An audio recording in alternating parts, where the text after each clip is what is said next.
Hi everybody, I'm talking to you today from what I call Avalon Acres, which is my little ranch in Garfield, Georgia. And I want to welcome you to English composition, advanced composition and communication, or rhetoric. I'm not sure what they're calling it these days, but it's ENG 1021 at any rate. And I just want to introduce you to myself and welcome you to the class. I'm glad you all signed up for it. I'm assuming most of you guys are getting ready to graduate now. So, and I'm getting ready to retire. At the end of this term, you'll hopefully have a degree, and I'll have my retirement all settled down. Now, what I want to do in this class is to make it as practical as I possibly can, okay? You've probably all had writing classes throughout your life where you have had to write essays, the wonderful, lovely, beautiful essays. And in this class, we're going to kind of do that, but not exactly. We're going to write more practical things. ENG 1020, the Introduction to Composition class, was designed to help you learn how to write for college, to get through school, to write research papers, and to graduate. Now that you're about to graduate, I want to teach you how to write for the real world. And in order to do that, we're going to do some real projects like proposals. I'm going to teach you how to write proposals. I've done that for a number of years. I was the grant writer for the university. And not to brag, but I did bring in millions of dollars for the university through my writing of grants. And the reason I tell you that is, again, it's not to brag, it's but to let you know that I know how to do this stuff, and I want to teach you how to do it. That's going to be important because with the COVID virus going around right now, and a lot of businesses closing and the economy in the tank, before too long, hopefully, but I'm optimistic, I think it will happen. We're going to be over this thing, and then there's going to be a vacuum that's going to be needed to be filled by new businesses. And some of you might be the people that will open up those new businesses, or you'll get to work for businesses that will be available to get government grants and government money and some government funding. So that's partly what we're going to do in this class. Now, I put up the syllabus. You can check it out. We got the weekly outlines. I think I put the first week's assignments up already. I'm recording this on Thursday, and our classes start on Tuesday. But I'm going to go off the rails a little bit with this. I'm going to retire anyway. What are they going to do, fire me? But seriously, the way I teach this class, I use a lot of the assignments, or at least some of the assignments we do, are going to be based on the TV show Shark Tank that you may be familiar with. And in this show, entrepreneurs come on TV, they pitch their ideas, they ask for money, and they pitch it to these millionaires and billionaires, ask for money to get funding for their business. So we're going to do kind of the same thing, part of it in writing with the written proposal, and part of it is going to be a presentation. We'll have to do video presentations. Unfortunately, we can't do the real thing these days. I myself may be starting my own business out here, since I've got 27 pecan trees. I got a couple of horses. This one right here. Here's Lucy. Lucy, come give me a kiss. That's a good girl. She's already got her business going. You can see horse kisses 5 cents. She's getting a jar filled. So, I'm going to really work this class as an exercise in improving your writing through practical writing rather than writing essays that nobody really cares about. So if you're going to write an essay about, I don't know, right now politics is a disaster, Nobody really cares what you have to say about it. You're not going to change anyone's mind. If someone is totally, say, pro-life or pro-choice, and that's their conviction, your little 5-paragraph essay is not going to change their mind. But if you learn how to write in a certain style and using certain conventions, I guess, and formulas, you can write something and send it off to someone and get money for it. So you can apply for a small business loan, for example, and you can get it. And the way some of these loans might be working in the future is that if you hire people and keep people and stay open long enough, that loan might be forgiven. So it might turn from a loan to an outright grant.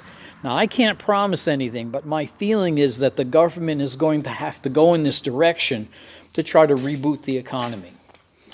Okay, if you work for a company, they might be eligible for different things. They or you might be able to bid on a contract. So the government buys all kinds of things and they overpay for it. They always overpay for it. Somebody has to provide the services that the government needs. So for example, if the mayor gets elected, and let's assume COVID is over with, which it will be eventually, and the mayor is going to hire a hotel and put on an event, the mayor's ball or something to that effect, the mayor's inauguration. Guess what? Somebody's got to provide the food. Somebody's got to provide the hotel, maybe even the entertainment. The mayor can't do that. The government can't do that. So they contract that. They put it up for bid, and people will bid on it, just like they do. They bid on, cities bid on where the Olympics are going to be. Hotels bid on where different conventions are going to be held. So if you either work for that company or own that company, you're in a position to be able to bid for those government contracts and those government jobs, which can be very, very lucrative. Okay? Somebody's got to get those jobs. I would prefer it to be my students than somebody I don't know. So that's going to be kind of the theme of this course, writing for practical purposes, writing for an audience where you have a purpose to get something done and make it happen and see it happen. Not just writing an essay that somebody's going to put a grade on and you're going to look at it and go, oh, that's nice, I got an A on my essay, isn't that great? And you can tell your parents or your friends or whoever, and then you either file it away or throw it away. And chances are, even if you file it away, eventually it will get thrown away. Or you can learn how to write for things that really, really matter. I've learned in my writing career that words matter, that written words matter, that written words can bring in real tangible rewards. And not just I've written books and gotten book contracts and that kind of thing, but also, again, I've written a lot of grants. I've written a couple of proposals that have gotten me fellowships, that have gotten me grants to do my own work, not only things for the university. So I want to share that with you. Now, in week 1, we're going to start up on Tuesday, and we're going to have Zoom classes Tuesdays and Thursdays. And we'll see how that goes. We may wind up going once a week because we've got a very small class. But chances are we'll probably meet twice a week on Zoom. If you can attend, that would be really great. I know some of you are in different time zones. Some of you are working these days, so it's not always feasible. I'll be recording these sessions, so if you miss them, you can look at them. Of course, if nobody shows up, I won't have anything to record. So I'm hoping some people show up so I can actually earn my money this term. Like I said, I'm going to be retiring, but I really like this. I'm teaching class on Stephen King as well. These 2 classes will be my last classes at JWU before I retire. And believe me, I'm going to be kept so busy. I already am. But I've got a lot of writing projects in the work. I got these 2 horses keeping me busy. That was You Met Lucy. Here's Tyler Bow. Let's see if I can get Tyler Bow. Come over here. How you doing, buddy? Yeah, it is Tyler Bow. You gonna give me a kiss too? What do you think? Yeah, he's not. There you go. Good boy. I just fed them their hay and grain now, so they're more interested in that than anything. On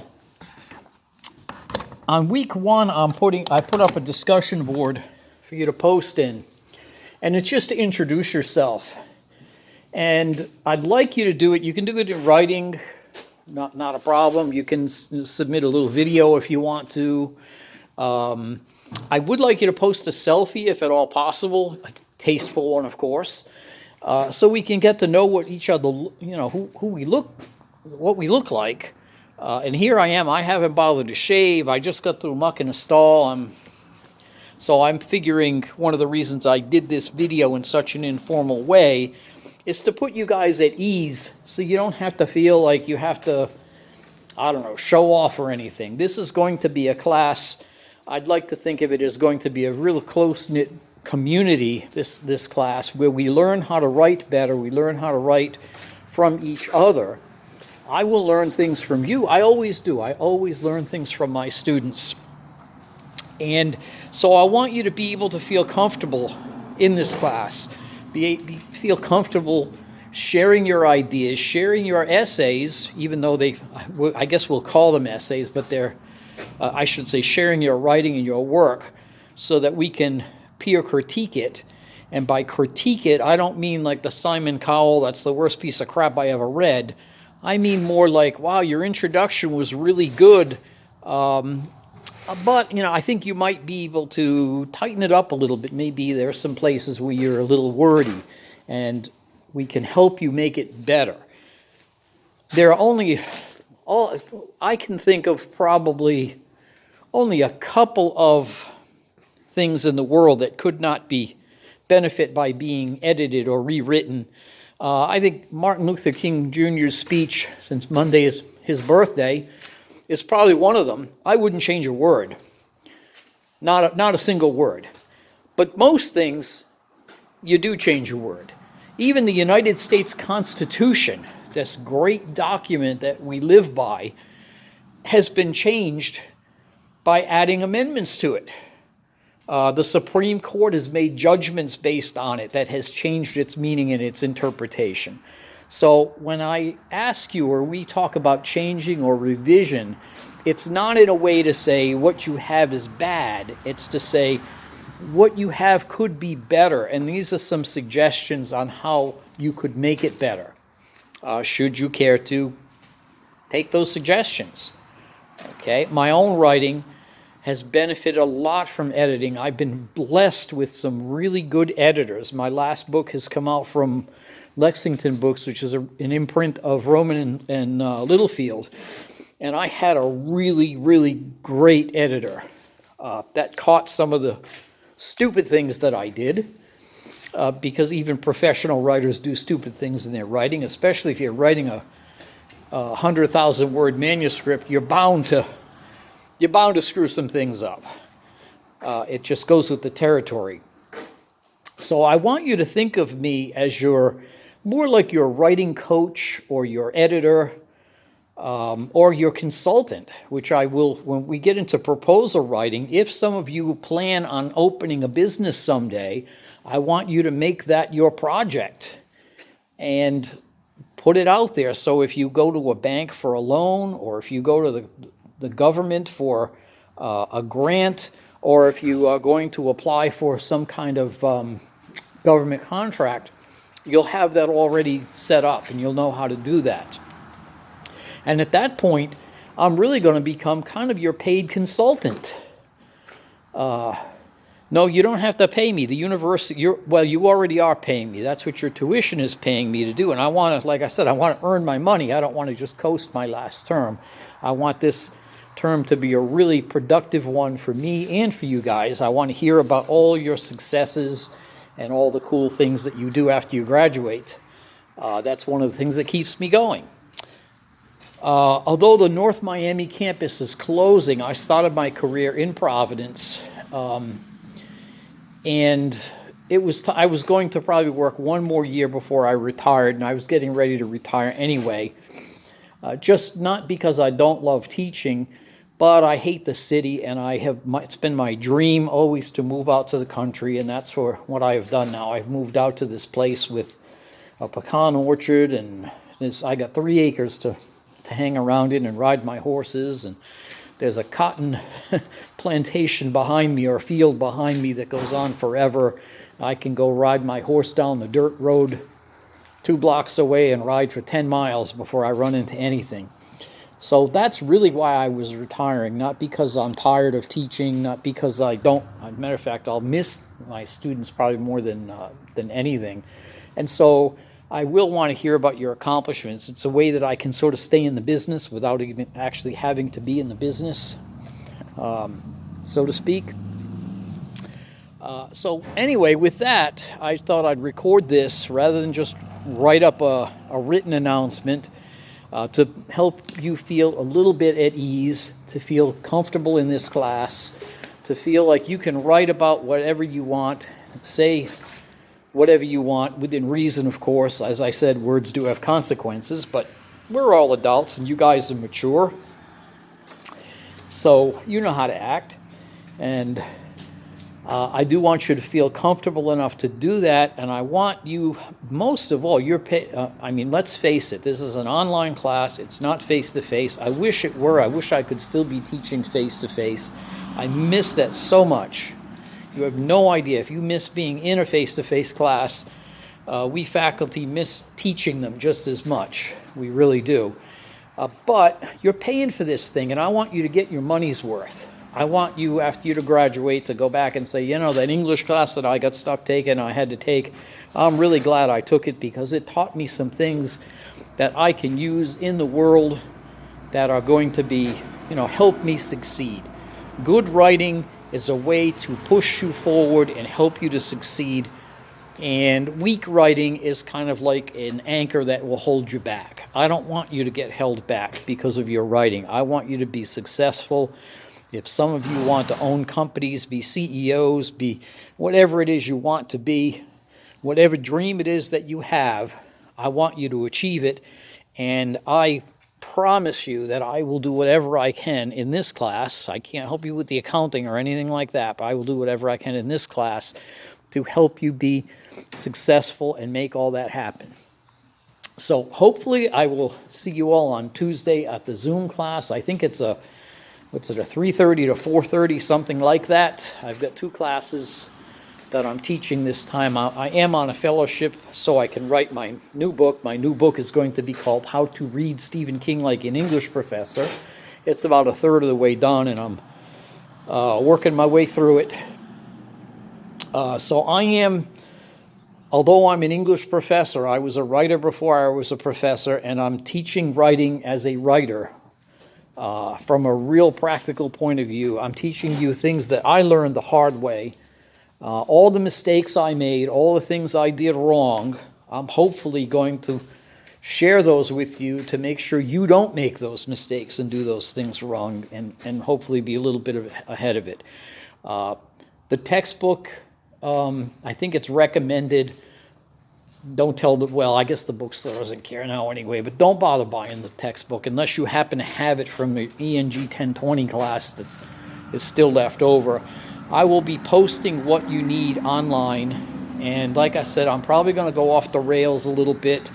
I put up the standard syllabus. We're going to write the same pieces of writing that you would write in any ENG 1021 class. It's just the focus is going to be a little bit different. So maybe instead of analyzing a political argument, I might have you analyze a pitch that someone did on a product at Shark Tank and decide what you think are the pros and cons and whether you'd recommend investing in it, for example. Things that would be a little more practical. Because let's face it, at some point you will have people come into your office and they will try to sell you products. You'll have vendors if you own a company, or if you work for a company, vendors will come in. They will try to sell you things, and you have to decide, honestly, whether or not to buy that product, and maybe which vendor to choose. So this is going to be a thinking class as much as, if not more, than a writing class. Good writing is good thinking, and bad thinking leads to bad writing, no matter how eloquent it might be. If it's bad thinking, it's bad writing. If you don't believe me, go and find, it's probably online somewhere, a copy of Adolf Hitler's book Mein Kampf, which means my life. I'm sure it's translated in English somewhere. Bad thinking, bad writing. I'd only recommend it as a way to look, to read something and say, wow, that's messed up. Not as a, this is what not to do. This is how not to think. So that's an extreme example, but it does demonstrate bad thinking, bad writing. Good thinking leads to good writing, or at least better writing. All right, well, I am going to sign off. I have to it's going to get cold tonight. It's going down to 39 degrees here in Georgia, so my horses have to have blankets put on them. And so that's my next duty, is to put blankets on the horses and bed them down for the night. I will see you on Tuesday, and I'm looking forward to meeting all of you. I kind of looked through, I don't think I've had any of you in class before. I'm not sure. In my Stephen King class, I've got a couple of repeats, people that are coming back to me and have had me for another class, and I guess they, I don't know, want more punishment or something. They're coming back. I don't think any of you have been, so I'm really looking forward to meeting you all. And please post a selfie of you that you can share with the class, so we can pretend we're in a real class, even if we're not. We can pretend a little more. And if you want to post a little video, that would probably be even better. But that's not required. But I do want to get to know who you are, and I want you to tell me in that what you want out of this class. And I know you all want an A, but that's not what I mean. What you want to learn, what do you think are the things that are important in a writing class that will be important to you as you go on in your career? And if they're not covered in what I plan to cover, and you express a desire to learn them, I will figure out a way to work it in. But if you don't tell me, I won't be able to do that. Okay? Well, I will see you guys on Tuesday. Take care. Be safe. Stay out of places where you can get COVID. That's one of the things I love about living out here. My nearest neighbor is, well, my nearest neighbor is not that far away from my barn, but my house is, I don't know, 100 yards to the left. So I'm seriously in the middle of nowhere, and I like being in the middle of nowhere, especially right now. I don't think we have to worry about protesters storming the City Hall of Garfield, Georgia. There's only 200 people that live here, and I'm staying the heck away from Atlanta on Inauguration Day, which is just, I think is that our first day of class, or it's pretty close to it anyway. Okay, take care of yourselves, and I will talk to you soon, and let's have some fun this term and learn some really valuable skills. Well, I hope valuable skills. Okay, bye-bye.